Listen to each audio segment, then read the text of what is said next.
Okay, I've mentioned your father's book, What Are the Odds? In that book, Yes. Bill describes you as a Formbook genius. Would you agree with that?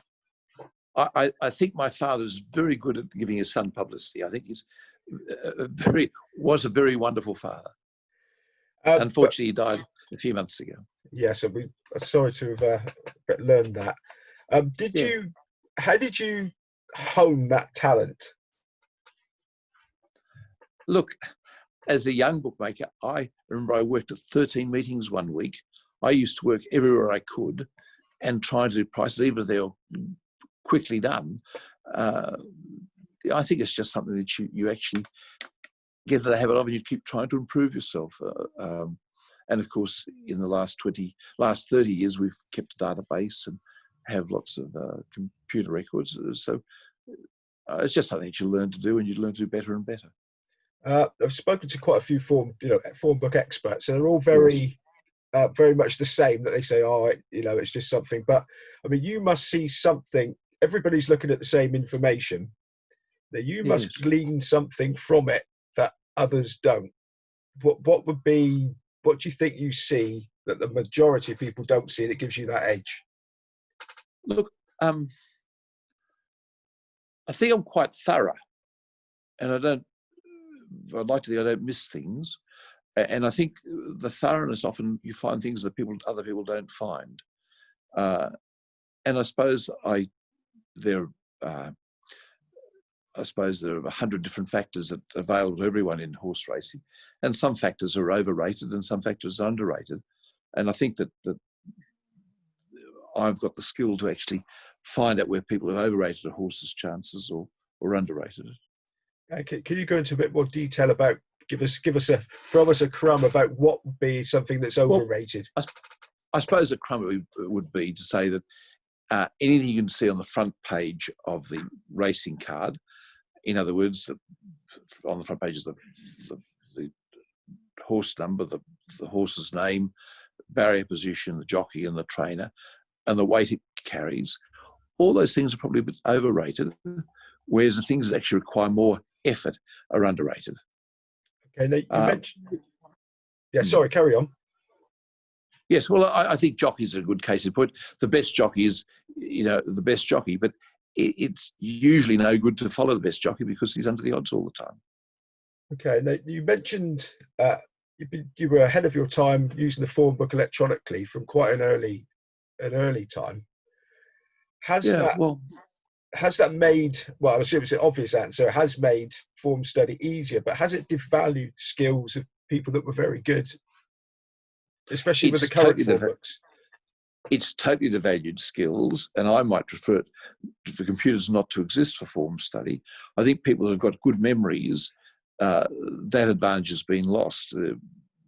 If you have a memory that you remember every horse and what they've done, that was a huge advantage once, whereas it's no advantage now. So it has devalued those skills.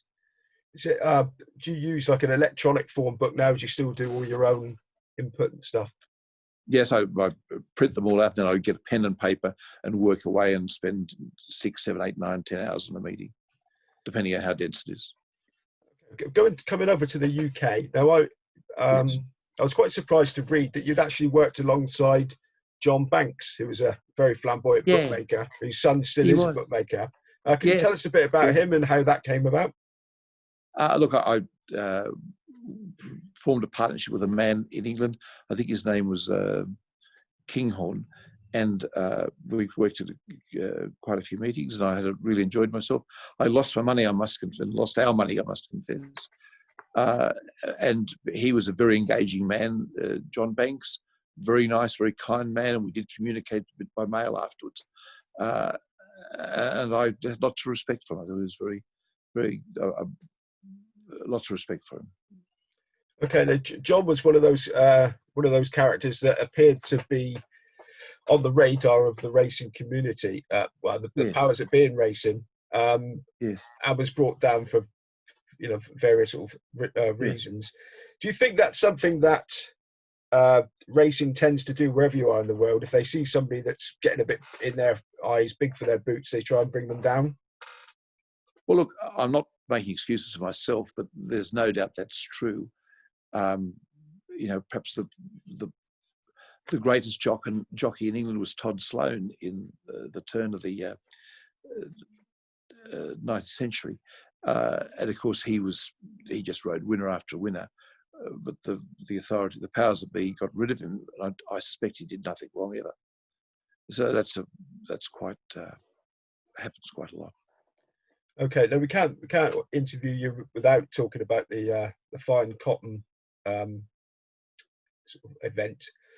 You were warned off for basically were acting as a commission agent, putting money on for people, and then stood down for 14 years. How did that feel when all your life that you knew was sort of snatched away from you for something so relatively? Oh, it was terrible. It was diabolical, and I was terribly upset. And I never thought it'd be 14 years. I must say, with the benefit of hindsight, I suspect it was the best thing that could have happened. Most of my bookmaking contemporaries weren't there when I managed to get back to the races, and the skills I had to develop, they didn't have. And when I came back to the races, I was fully equipped to handle it, whereas they perhaps weren't. Right. So in that period where you were warned off, you became a pro-punter. Now, was that a simple transition? Was that a case of just role reversal? Was it quite an easy one? Well, the real point was I had to earn a living. That was the only consideration from my point of view. And betting was all I knew I was any good at, and I just concentrated on trying to find a way of winning at betting. That was totally the task. I suppose the famous story is that in Australia, trifectas were introduced in the late 1970s. I was a bookmaker at the Gallops rails in Sydney, and at the trotting or harness meetings, at the dog meetings. In about 1978, I remember this very clearly, there was a champion trotter pacer called Paleface Adios. And Paleface Adios seemed to have retired from racing on quite a few occasions. Anyway, he came back on this particular occasion. He hadn't raced for about 9 months. And he was trained at a place called Temora, which is right in the centre of the state of New South Wales. And my scouts had said that they thought whilst he'd won his gymkhanas, his trials, the time was slow, and they just didn't think he had the same dash as he had before. Anyway, he was in the main race, the last race of the night at Harold Park. He was 2 to 7 odds on, or $1.28 in the new money, in the betting. There was no money for him to speak of at all. I rode a lot of bets against him and got him to 4 to 5 or even money in the end. And I managed it only $2,100, which is a bit of money in those days.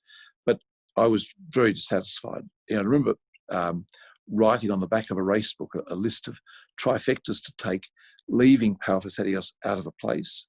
And I spent the $2,100 I got out of Paleface Adios in trifectas. And he did miss the place, and I did strike the trifecta. And I got back 62,000, which I was absolutely in shock to think that I'd won so much money, and how easy that was.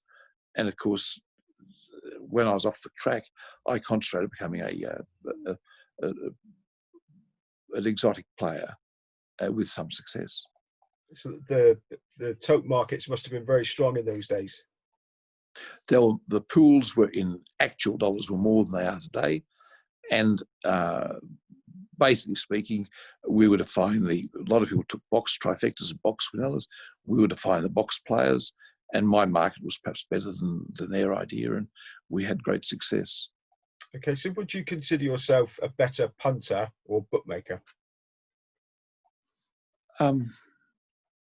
I suppose I like bookmaking more. I just wish that there were more punters about to bet with me. Yeah, I'm a bookmaker. I'm a bookmaker by trade. Yeah, so there was never any doubt that once you were allowed to come back and bet that you would? I can't tell the number of people that's told me that I was mad to go back bookmaking and how hard it was, and it was impossible to make a success of it. Happily, I ignored their advice, but it has become progressively harder.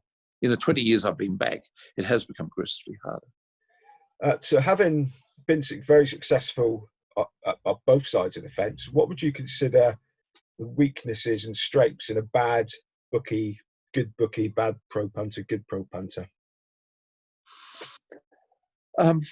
Well, I hate the idea of people chasing losses. I think I've always been taught that when you're winning, you play up your winnings, and when you're losing, you go back into your shell. And I think that's very important. As you would have heard, there's a thing called the Kelly criterion, which is really just a fancy way of saying you bet smaller as you lose and bigger as you win. And there isn't a punting group that doesn't use Kelly. I think that's crucially important. I suppose another story I tell a bit, without mentioning names, the most successful punter in the world, his markings are obviously excellent. And he had two very close friends with whom he played cards. And he used to give them both his markings. One of them is a very emotional man, and whatever he had on top, if it tightened the betting, he'd back it. The other man is far more analytical, and he just backed the overs, especially when the horses blew. The man who was emotional and took the unders, he used to lose his money every year. The other man never touched his wages in life. He lived off the punt. So they both had the same tips, but one was value conscious, the other one wasn't.